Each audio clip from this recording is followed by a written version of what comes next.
சித்தம் போல் என்னை நீ நடத்துகிறீ. உம் சித்தம் போல் என்னை நீ நடத்துகிறீ. முடிவிலே என்னை மகிமையில் ஏற்றுக்கொள்வீ. முடிவிலே என்னை மகிமையில் ஏற்றுக்கொள்வீ.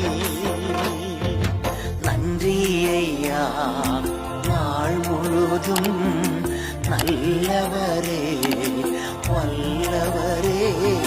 விண்ணிலும் மண்ணிலும் உம்மை தவிர எனக்கு யாருண்டு? இந்த மண்ணுலகில் உம்மை அன்றி வேறு விருப்பம் எது உண்டு?